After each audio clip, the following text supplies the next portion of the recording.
denboraldiko azken programa izango da.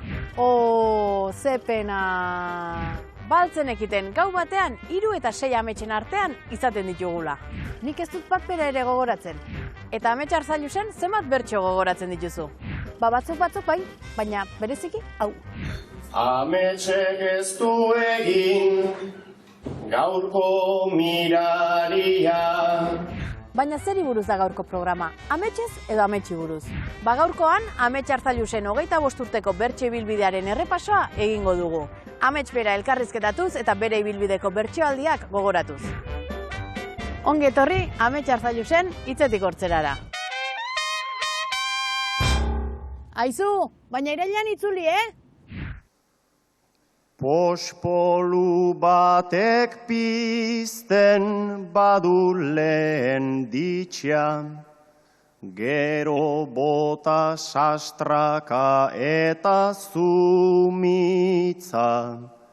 tximinitik angora doa bere gisa, baina neretzat sua dugu berso gintza, bersoa balitza, su baten baldintza, pizt dezagun itza alaituz bizitza, hemen su horren bueltan dantzan gabiltza.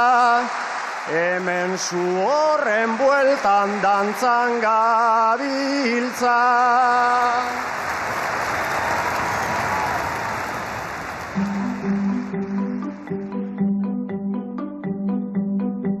Bertsoaren korapiloak, bidezidorrak, plazako jarduna, txapelketak, bertsoaren mamia eta ertzak ongi ezagutzen ditu amets Arzallus bertsolari endaiarrak.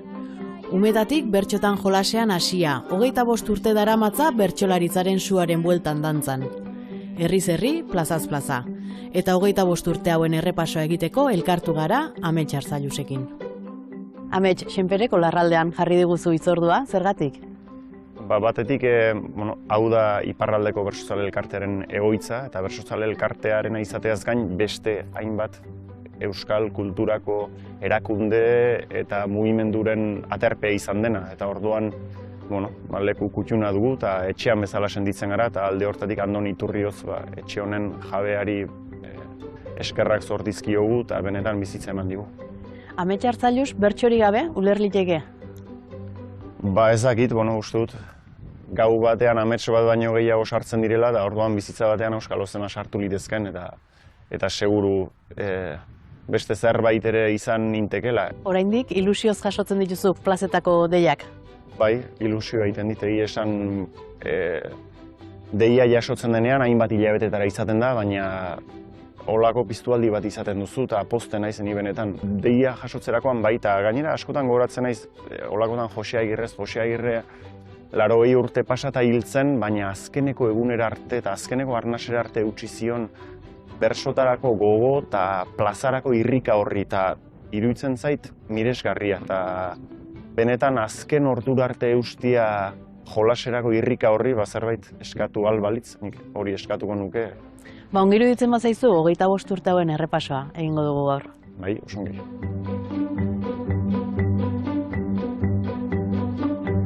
Atzo ibili nintzen parreta algara, txapela irabaztea hemen zaila bada.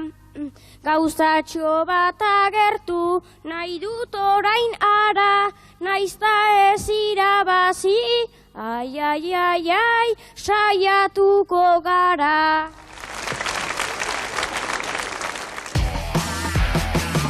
Maialen, zuri buruzko pelikula biografiko bat egin behar dute. Amets da zure rola jokatuko duen aktorea. Nik bait zerbait nuela, androgino kutsu, norbait aukeratuko, eta hautatuzu. Kortxo puntari eman, metxeroak insu, betartea pixka bat Beztu beharko duzu, betartea pixka bat, beztu beharko duzu.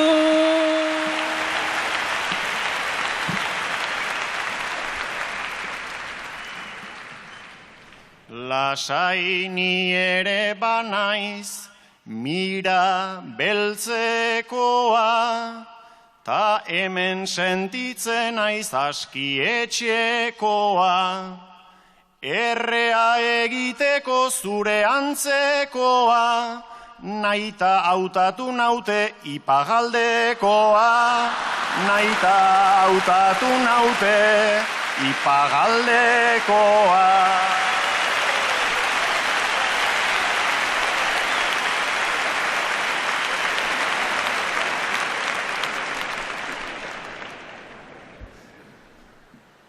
Bastante ona zara, errean kopian,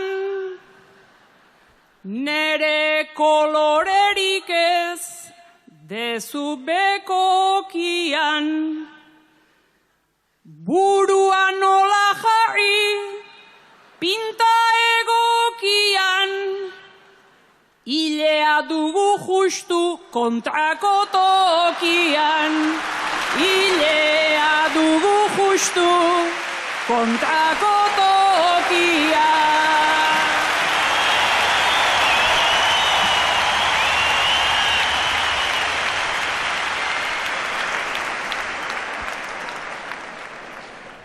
Ai gure lepo gainak, nolako kulunka, zu sotana bat zara, ni elur maluta.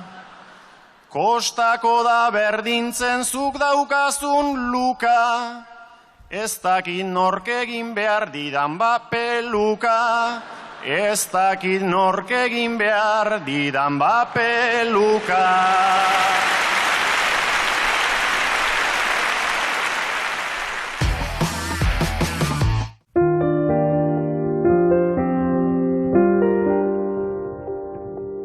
Amets, zein da bertsioarekin duzun lehen oroitzapena? Oroitzenez, aitarekin etxean 6-7 urterekin edo, eta bakarri nengoen behintzat. Maialen artean sortua bezen, eta itxaso eta biak garanai arreba, baina itxaso amarekin kanpoan zen. Eta iluntze batean aitarekin, eta hola ezagit berso zarra kantatzen ari zen, edo gero hasi zen erdi jolasean puntuka edo, eta badakit berso bat hasi zuela eta utzi zidala ea segitzen nuen. Eta horrekin gogoratzen naiz, eta aita ere oroitzen da, eta hasi zen bihar joan beharra dago ikastola, eta utzi zidan, eta orduan nik esan nola, kotxez edo motorrez ez dakigun nola. Eta hoixe da nik uste dut, ez da kantatu nuena, baina oroitzen dudan lehenengo berso puska. Noiz erabaki zenuen erabaki badaiteke behintzat bertsolari izatea?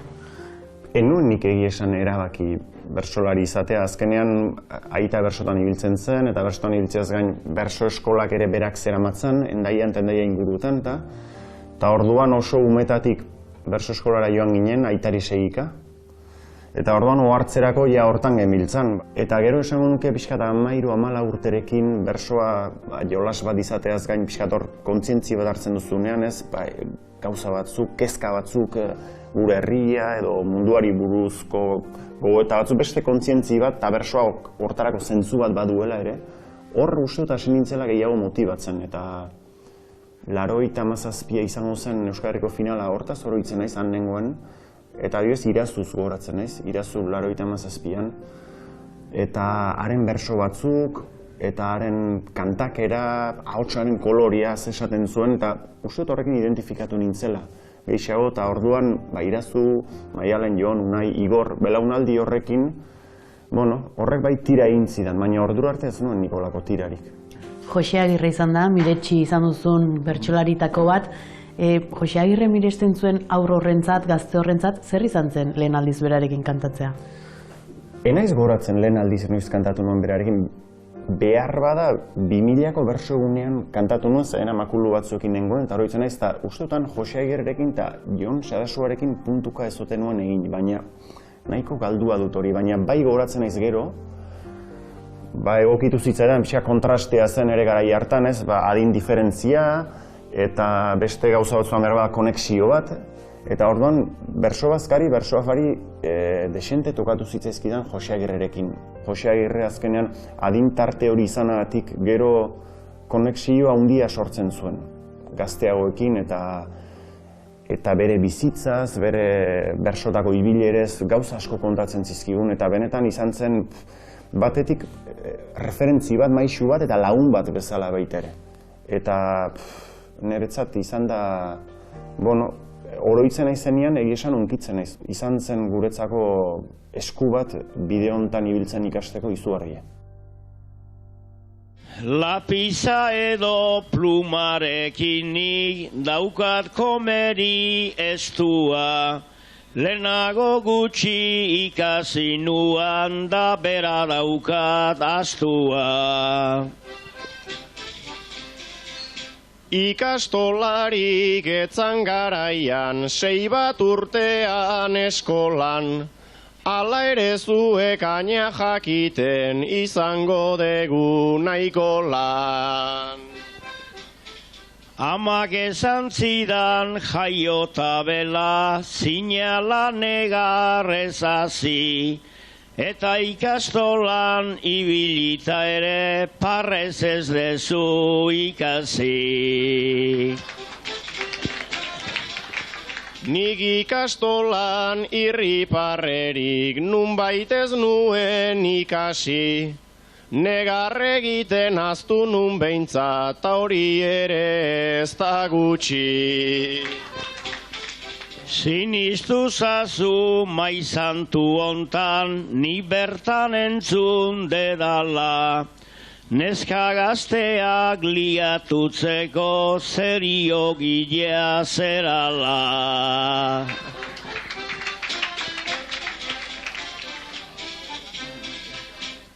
Ala naiz eta ez dut esango, behar duenik aldrebes, danak ezkera berdinak eta danen gustoak ere. Begirazuna egiten du honek, izan leiken zeriona, zertako dagon jainkuak ere antzematen ez diona. Kasu batzutan irripartsuta, beste batzutan serio, jangoikuak ez baina maomak igual antzemango dio. Baina ez nago gure mutilau tontua degulakuan, alegre ere jarriko da hau komen izaion lekuan.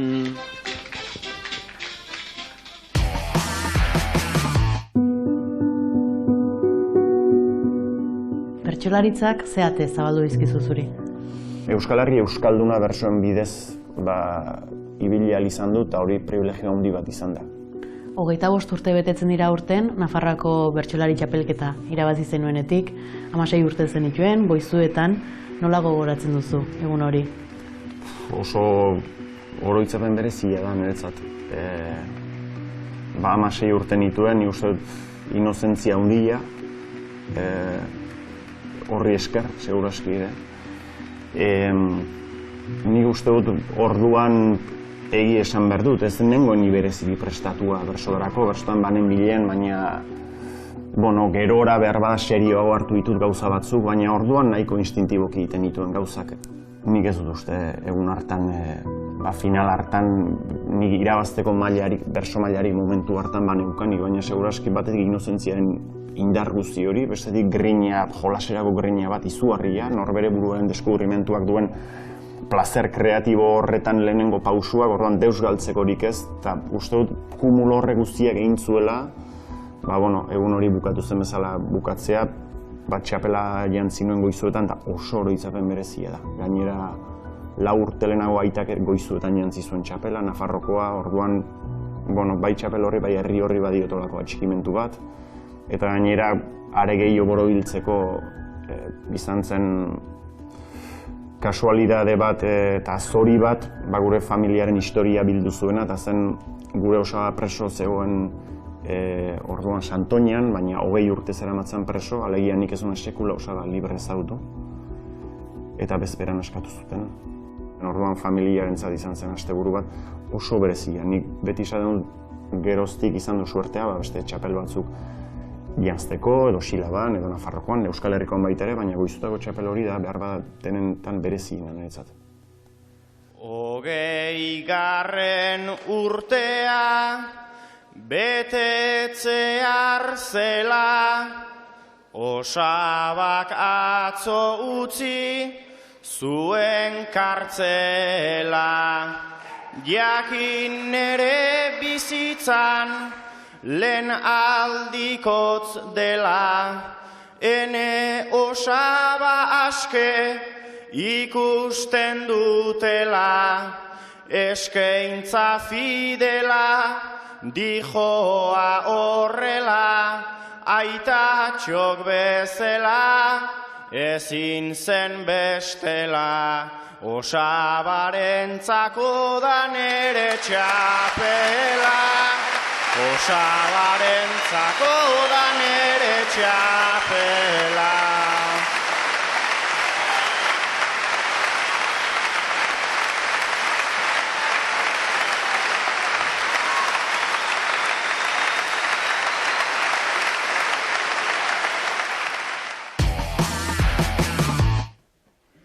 Andoni, zuk lehenengo txapela irabazi zenunean, ametsek 10 urte zeuzkan. Zuk amets, oraingo txapela edo lehenengo txapela jantzi dezunean, Andonik 52 urte. Hala ere, ametsek lehenengoa eta Andonik lehenengoa adin beretsuan jantzi zuten. Ametsek 30ekin eta Andonik 32ekin. Datu hauek ateratzeko kenketa eta batuketa batzuk egitea aski da. Bertsolaritzak zer eman eta zer kendu dizue, elkarri zer eman eta zer kendu diozue, zein da zuen arteko batura. 3 abiapuntu nahi dezuen nahi, heltzeko.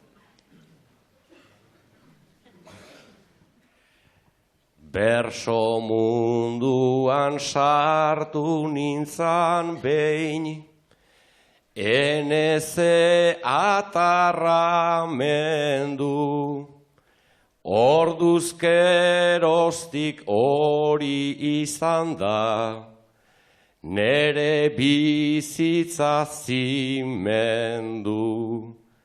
Zer kendu didan, zer eman didan, ene jakingo bazendu, neri ametsak eskaini dizkit, eta lo orduak kendu.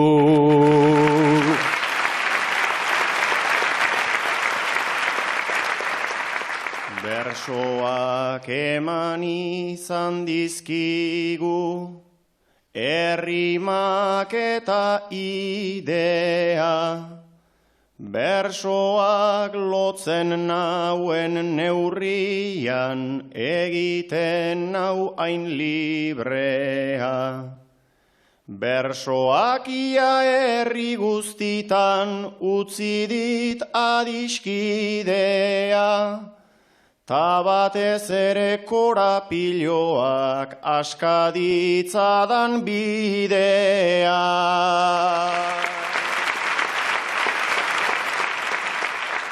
Bersoa degu gazte garaian, kapritxoa kutizia, bizitza enborsa soi horretan, geure bizitza guzia. Erdi zartuta ezin det utzi, hauxe da hau desgrazia, ametsi esker orain badaukat norengandik ikasia.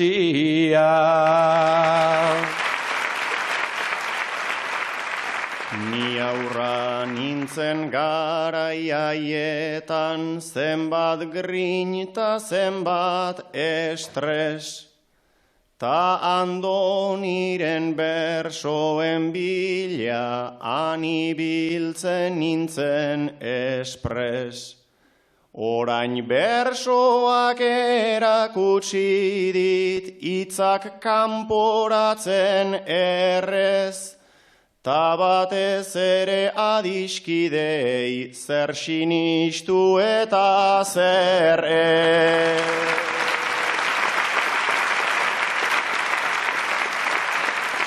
Zuk 10 urte zen euskan amets, amaiak bikain kalkula. Esaten dute bersolaritza, aspalditik handezula. Belodromoan 93-en, mito urbano mardula, egia alda arratsaldean, bertan lo hartu zendula.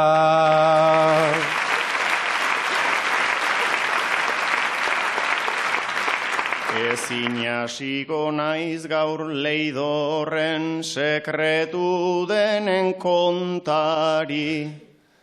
Lo hartu nuen une baten bai, baina ez zinen zu kantari. Nik 10 urte neuzkan orduan, ez 52. Zu entzutera joan ninteken, galdetzen nion amari.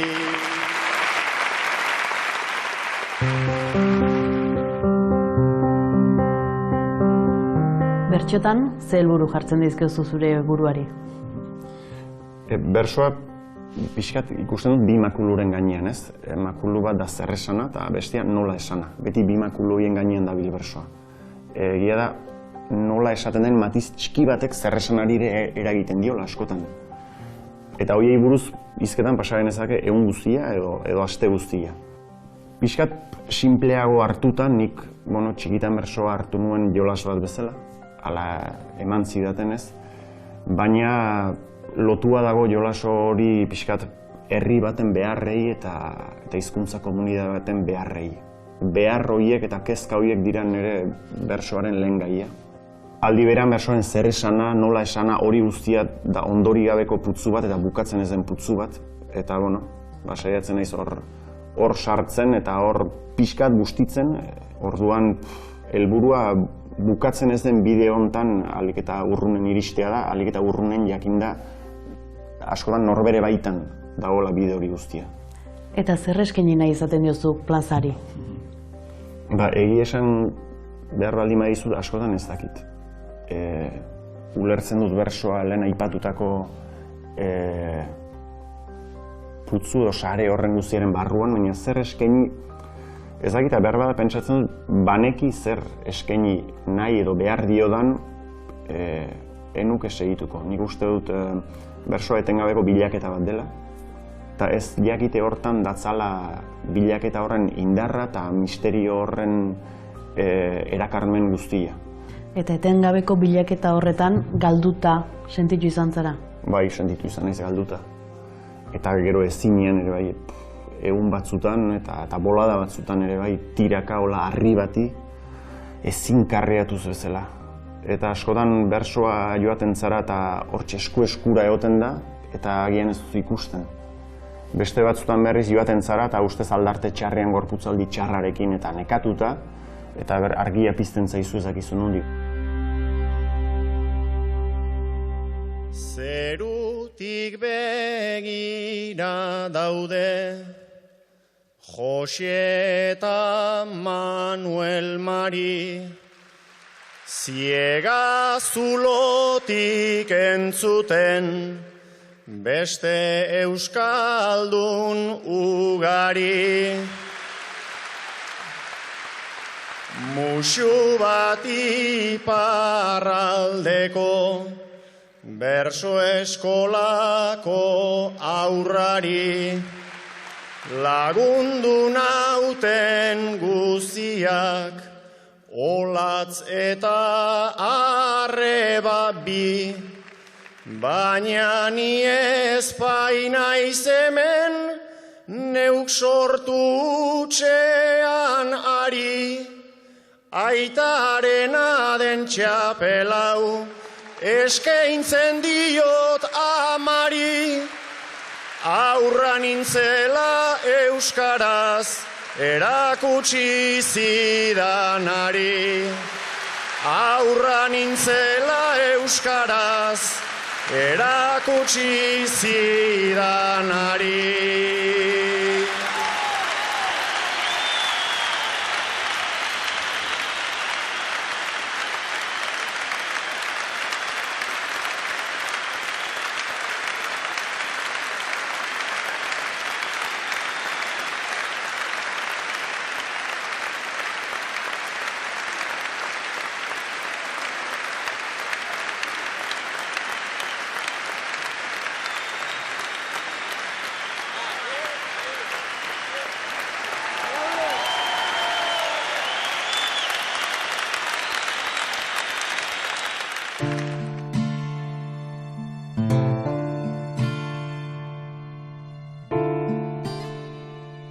Txapelketak zer dira zuretzat, Amets?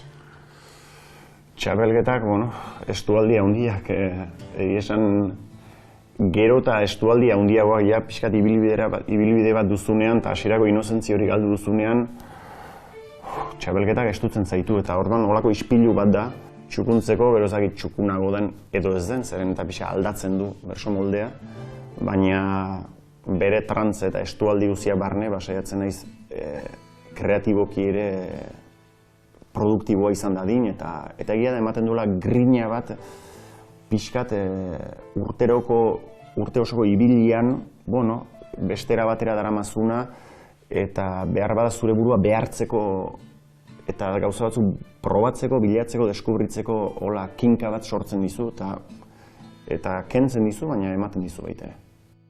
Eta zer da 15.000 pertsonen aurrean kantatzea? Egia esaten nahi baldin baduzu ez zara gohartzen, ni ez nahiz gohartzen. Eta bada kopuru bat nire ustez, noski 30 lagun edo 300 lagun nabaritzen duzu diferentzia, 300 lagun edo 2000 ere nabaritzen ez, baina 2000 edo 15.000 bai, baina ez da inbeste ni ez nahiz gohartzen. Hori masa bat da, eta masa hori ikusten duzu zaku baten barruan, eta ni ez naiz konturatzen hainbeste jende da honek, eta gero bada beste zerbait, eta 15.000 lagunen aurrean zaudenan, hau da, Euskal Herriko finalean bakarrik gertatzen da hori. Hor, sekulako jendetzaren aurrean zaude, baina aldi berean da oso momentu intimo bat. Oso momentu intimo bat, bersoa berez baldin bada intimoa eta barrura begirakoa, tentsio momentu goren hortan are gehiago niretzako. Eta orduan da milaka jenderen aurrean zauden momentu bat, baina pixka bakarrik sentitzen zarena. 2013an Euskal Herriko txapela jantzi zenuen, zer esan nahi du txapel horrek zuretzat? Uste dute berezia dela Euskal Herriko txapela janztea, ez, 4 urtean behin egiten da, gainera aurretik ikusita zein izen ibili diren hori pixkat korrikaren simbolo erabili zolako lekukoa iristen zaizu eskuz eskuta zein eskutati datorren, oso berezia da txapel hori jasotzea. Egia da ni momentu hortan nintzela bereziki kontziente, eta nik maiz esaten dut, egia da, emozionalki hori bezain bat edo gehiago bizi izan nuen 2009ko txapelketa, pixkat egainaren azkeneko txapelketa zen, eta buruz burukora pasatzeko suerte izan nuen Maialenekin. Eta 2013an pixkat hotzago eta ez nuen emozioz 2009an bezala bizi izan. Eta egia da, orain datorki denborarekin begiratzen duzu atzera eta izugarrizko posta edo ikusten duzu pasa duzula hori ere eta harritzen naiz batzutan esan. Harritzen naiz eta 2013ko horri begiratzen diot, orain batez ere ematen diot behar bada beste dimentsio bat. momentu hartan ematen ez zinona. Baina aldi berean, pasatakoak pasatako zaiotzen ditut eta aurrera begira behar bada beste txapelketa batzuk izango dira eta orduan hoiei gehiago begiratzen diet atzera baino. Amets eta sustrai, adineko pertsonak zirezte, igerilekuan zuen tatuajeri begira.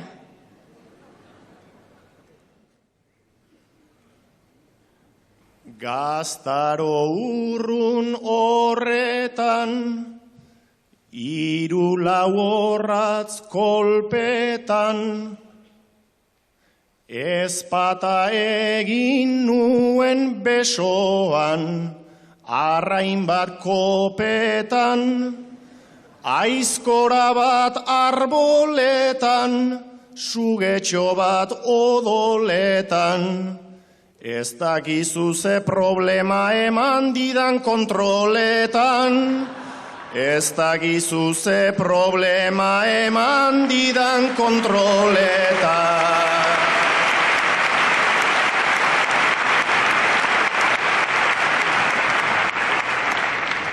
Zure ezpata takatez, kontroletan dena kaltez, nik bihotz bat ta mai jarria, gau mozkorti batez, mai joan zitzaidan tanpez, nik maite nuen berak ez. Taneri pila jarri didate bihotzaren partez. Taneri pila jarri didate bihotzaren partez.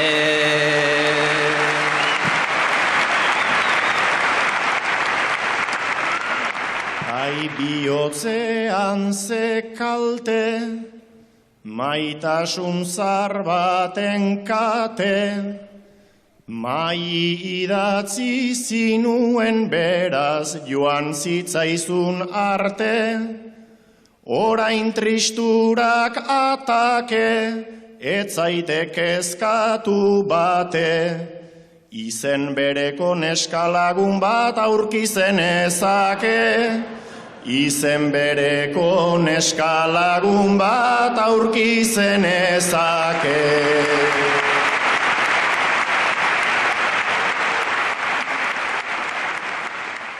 Amodioa maite min, La Rosa eta Krabelin, gelditu nintzen ez maiez lore, eta ez erregin, lagun behar duzu jakin, beti ez dela San Valentin, taukera gutxi izaten dela 80 urtekin, taukera gutxi izaten dela 80 urtekin.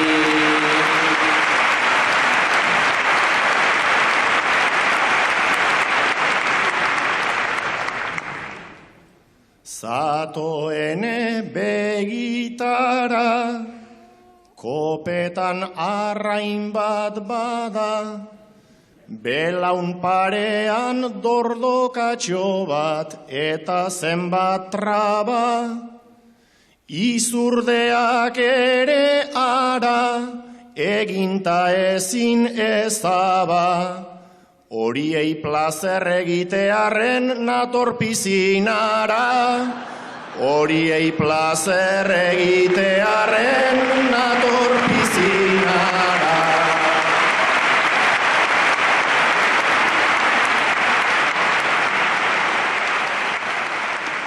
Ari zara espantuka, denborari mehatxuka, zoologiko bat tatuatzea, naiz ez den arrunta, azala tatuatuta, naizta busti behatz punta, kontu zibili igeri egiten, zuk ez dakizuta. Kontu zibili igeri egiten, zuk ez dakizuta.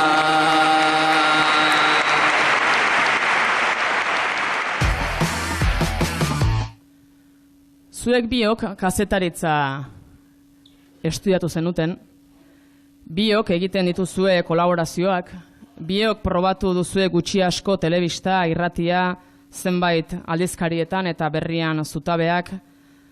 Gazteak zarete, baina badakizue zerbait komunikabidei buruz. Zuk amets, euskal komunikabidei zer falta eta zer duten sobera aipatzea nahiko nuke. Zuk berriz, Nerea, irakurlei, direnei eta ez direnei, hartzaile aktibo eta pasiboei buruzko iruzkina egitea eskatuko dizut. Nola osatu edabideak independiente libreak, gainera euskaraz mintzo direnak ta oiek geure kideak. Zer dagon sobra eta zer faltan nere bi adibideak. Prentsa idatziak diru laguntza eta ETBek idea.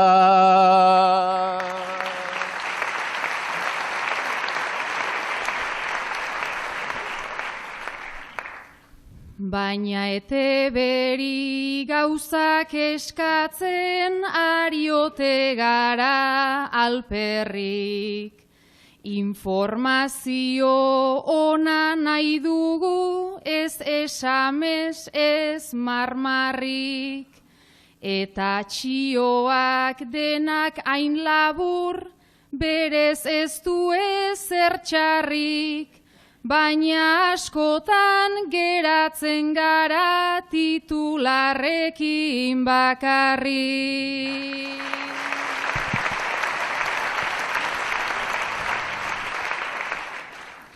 Ze falta dugun pentsatu nahi dut geure etxe bakoitzeko. Geure etxean dugu berria euskaraz informatzeko. Berdin argia naiz ataria inguruan lur hartzeko. Falta zaiguna da mando on bat Telecinco itzaltzeko.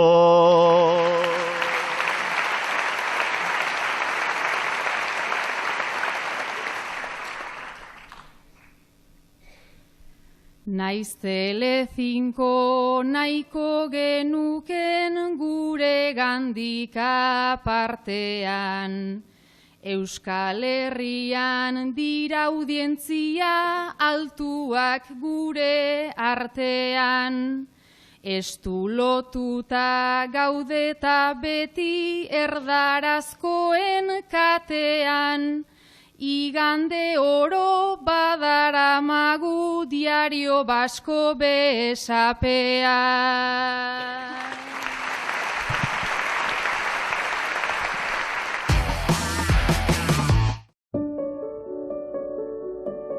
Amets, bai zu eta bai sustrai izan zarete eta bazarete Ipar Euskal Herriko bertsolaritzaren ordezkari. Hori zer da? Ardura, ohorea, karga?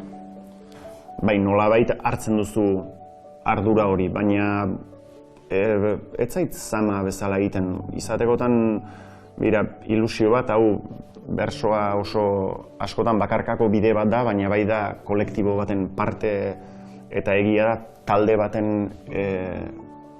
baten parte zarela sentitzen duzula eta are gehiago iparraldeko kasuan. Momentu batean, xilaba antolatzen hasteko erabakia hartu zen, horrek zer suposatu zuen?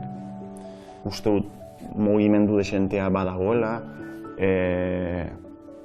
xilaba bakarkako txapelketa da, gero taldekakoak ere egin izan dira, eta azken finean hau dena da iparraldeko hizkuntzaren lurrari indarra emateko eta hori goldatzeko, hor ereiteko eta horrek bizirik segidezan egiten dugun alegin kolektibo handi baten parte azkenean bersoa ez liteke ulertu hizkuntzaren egoeratik aparte, iparraldean bereziki hizkuntzaren kinka ez da beste probintzi batzuetan bezalakoa, hemen hor gara eguneroko biziraupen burruka batean bizi gara, eta orduan nik bersoa ekosistema horren barruan ikusten dut, eta berso eskolak ere bai.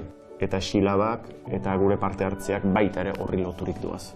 Orduan, horrera egiten saiatzen gara, eta uste dut silabak gure kasa antolatzeak, lagundu diola hortan. Aldaketa sumatzen duzu alde hortatik? Uste dut belaunaldi aldaketa bat badatorrela. Badatoz gazte berri batzu, gainera aurrera begira ilusioa sortzen dutenak, ez bersotan zenbat egin dezaketen eta ze bide egin dezaketen. Eta gero pixkat beste batzuk baguaz nik uste dut batetik lehen geundenetatik badakit odei ez dela aterako eta nire ez naiz aterako silaban. Orduan niretzat bada aldaketa, nik uste dut badela momentua pixkat. Beste belaunaldi batzuei lekua uzteko eta beste leku batetik behar da laguntzeko silaban, baina ja, holtzan ez naiz izango. Eta bertsolaritzaren egoera, plazaren egoera zein da bertan hemen?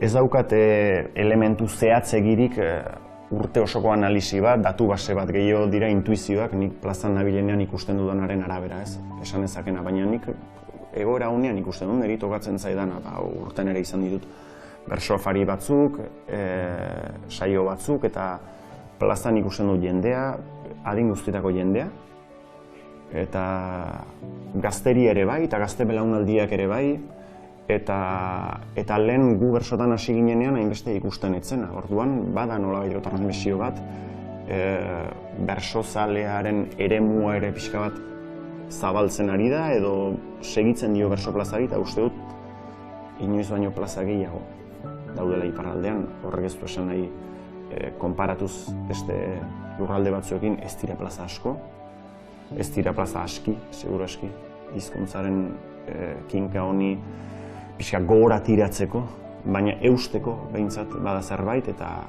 uste dut inoiz baino gehiago direla, eta alde hortatik, badira baikortasun zantzuak baita ere.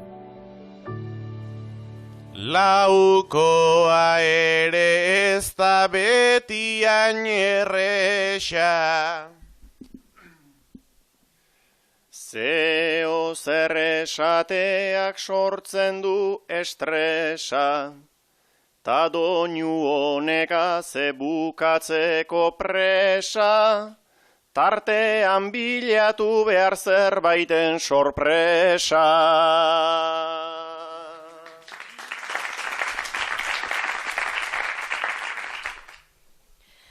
Ara hor bostekoa, baino ukabila,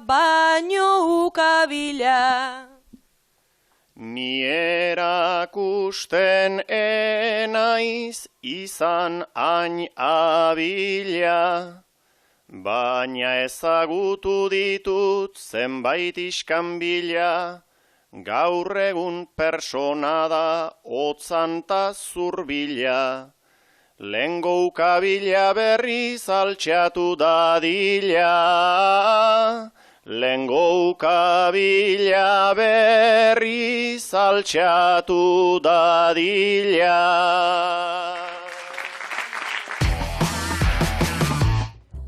Netzako amets da urte guzi hauetan onduan izan duten kide eta adiskide bat, ez?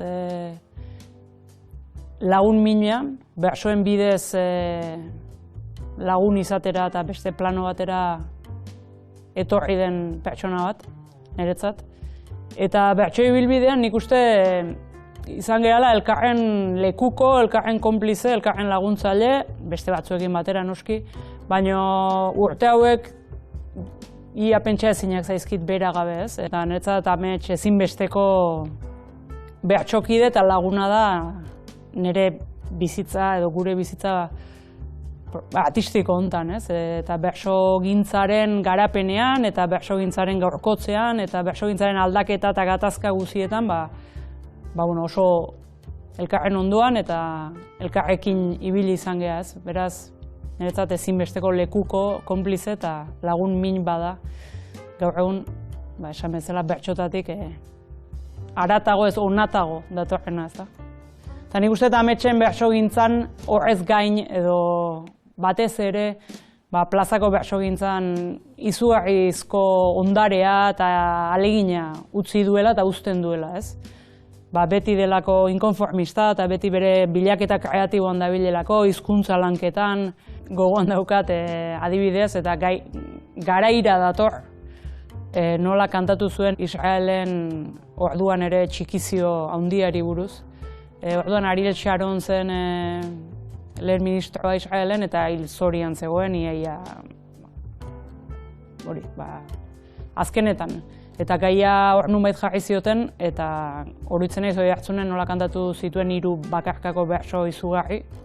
Baten bukaera gogoan daukat, Zisjordania eta Gaza nola aipatzen zuen, eta tiranoari ere iristen zaiola azken arnasa.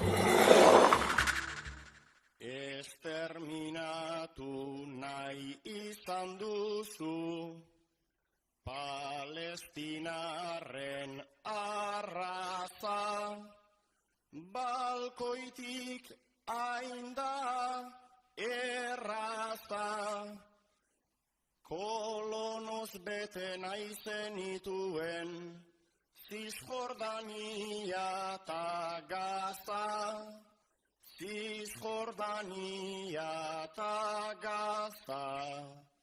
Intifada hau zuk sortu duzu, zuregatik odol jasa, 2000 hildako pasa, zu ikusita nere aurrean, pentsatu dut neure kasa, tiranoari ere iristen, zaiola azken arnasa, zaiola azken arnasa.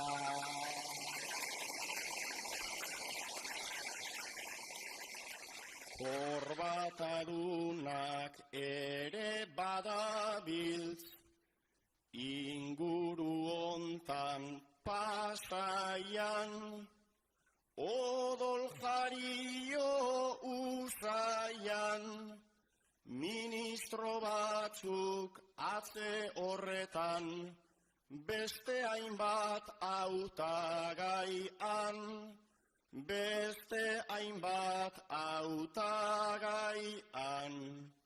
Mundu osoko argazkilari, pila bat ona talaian, 1000 notizi jarraian, zenbat mediku egongo gara, gu operazio mailan, palestinar bat odol jario, etortzen zaigun garaian, etortzen zaigun garaian.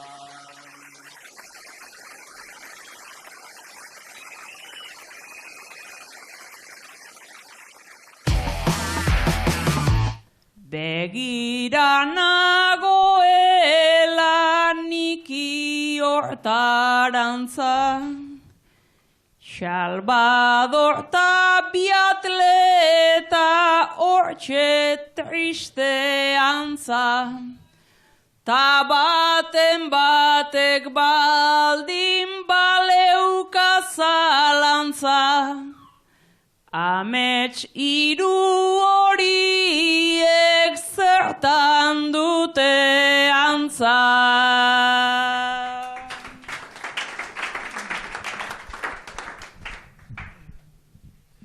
Hiru hoiek ze ardi eta ze hartalde, orduko munduarek pentsa ze sukalde, atletak ta Salvador zeuk ametsi galde, Hiru horiek daude menpekoen alde.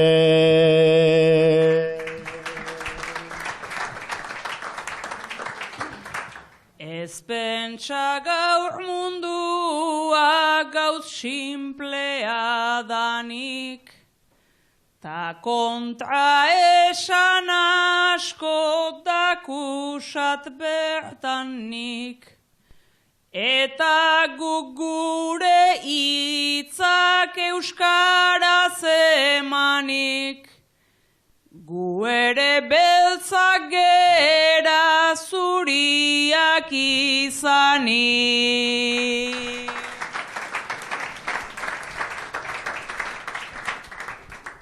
Aimaialen hitz oiek dauzkagu erreztzat, baina denak ez dira askotan guretzat. Salvadorrek zentrotik jotzen zitun ertzak, arkere ibiltzen zitun ardiburu beltzak.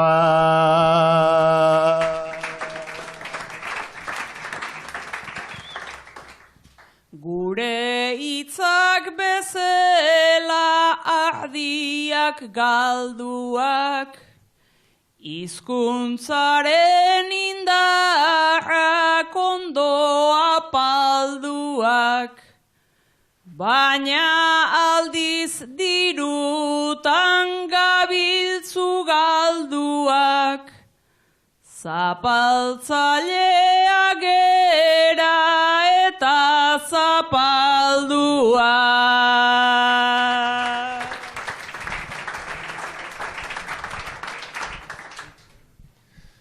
Unkituko bagendu munduaren mintza, erresa da kantatu predikatu mintza, baina geu ere geure kaletan gabiltza, gauza bat da hitza eta bestea bizitza.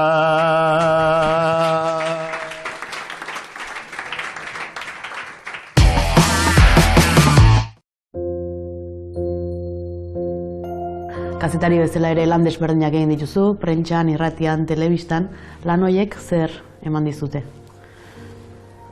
Gustoko lana dut nik kazetaritza.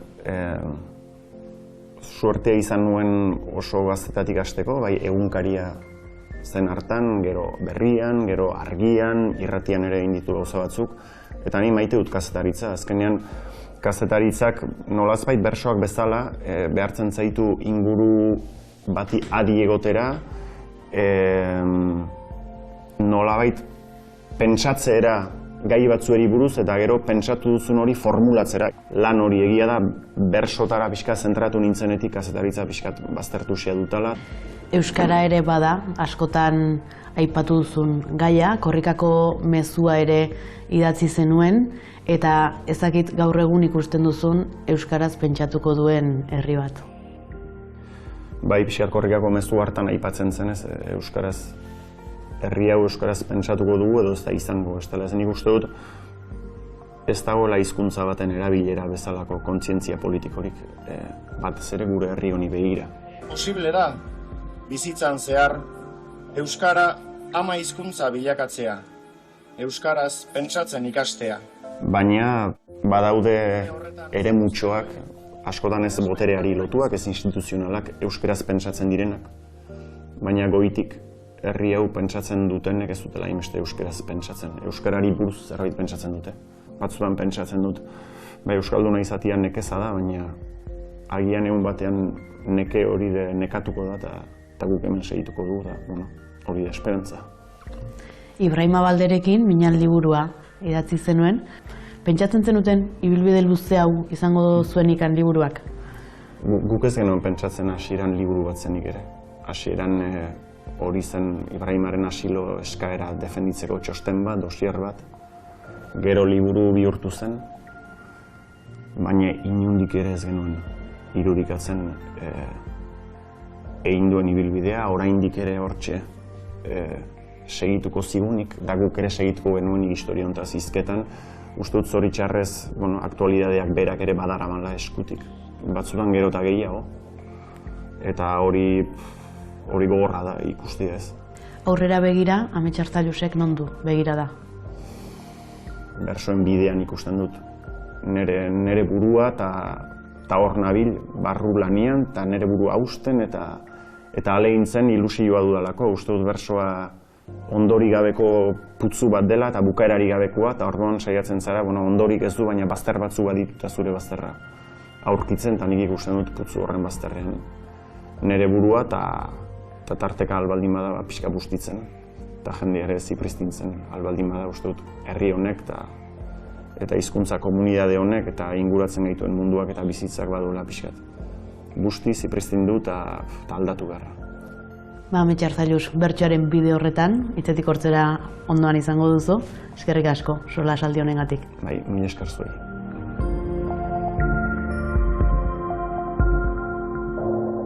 Utzik geratzen den eserleku bakarra zure ondokoa izaten da. Sortzean ginen bosta nahi, inorketzuen joan nahi, neri esan zidaten ai, ik baliodek joan nahi, Afrikan ezin genuen bizi eta Europa amesgai. Ara 2 urte Euskal Herrian aukera hobe baten zai, baina ez dakit zer den azala, zer den begi, zer den usai, autobus hontan gogoratzen naiz, pateran gentozen nor nahi, aintzenien estu gentozen eta hemen tamalez zein lasai, hemen tamalez zein lasai.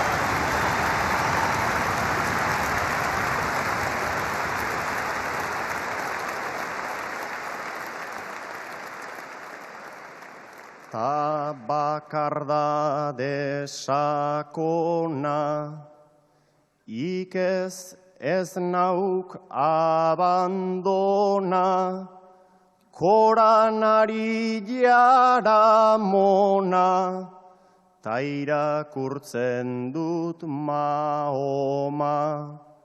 Ark esaten dit segi aurrera, ibai aiz persona ona, baina badoaz bi ejekutibo, tan eskatxea baten gona, zigarroa errez bizarta guzti, aurrera doa gizona, baina ara hor zar bat badator, ta gerturatu da ona.